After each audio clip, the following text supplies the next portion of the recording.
പ്രിയപ്പെട്ടവരെ, നമ്മൾ ഈ തലക്കെട്ടിന് ശേഷം ആദ്യം പോകുന്നതേ വയനാട്ടിലേക്ക്. കാരണം അവിടെ ഈ നെല്ലിമുണ്ടയിൽ വീണ്ടും ഒരു കാട്ടാന എത്തിയിട്ടുണ്ട്. ഇന്നലെ രാത്രിയായിരുന്നു സംഭവം. മേഖലയിൽ ആന ഏറെ നേരം ഭീതി പരത്തിയെന്നാണ് പുറത്തു വരുന്ന വിവരങ്ങളൊക്കെ. ആഷിഖുണ്ട് വയനാട്ടിൽ നിന്ന് വിവരങ്ങളുമായിട്ട്. ആഷിഖ്, ഈ ആന ഇപ്പോഴും ജനവാസ മേഖലയിൽ തുടരുന്നുണ്ടോ? എന്താണ് അവസ്ഥ?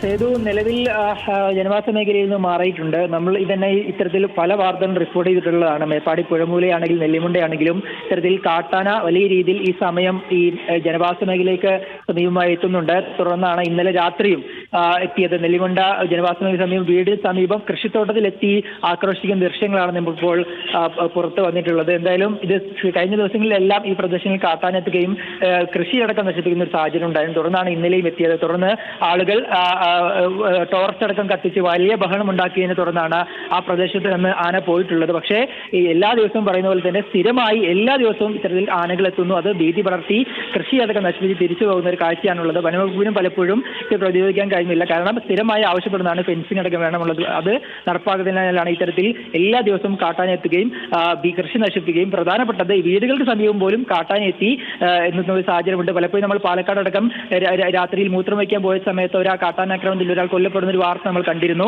ഇത്തരത്തിൽ വീടുകളിൽ പുറത്തിറങ്ങാൻ പോലും രാത്രി കഴിയാത്ത ഒരു സാഹചര്യത്തിലാണ് എന്തായാലും മേപ്പാടി, നെല്ലിമുണ്ട, പുഴമൂല അടക്കമുള്ള പ്രദേശവാസികൾ. ലക്ഷ്മി, ശരി ആഷിഖ്. അങ്ങനെ വയനാട് മേപ്പാടി നെല്ലിമുണ്ടയിൽ വീണ്ടും കാട്ടാൻ എത്തിയപ്പോൾ ആനയെ തുരത്തിയിട്ടുണ്ട്. ജനവാസ മേഖലയിൽ നിന്ന് ആന മാറിയിട്ടുണ്ട് എന്നുള്ളത് ആശ്വാസകരമായ കാര്യം. ആഷിഖാണ് വിവരങ്ങൾ നൽകിയത്.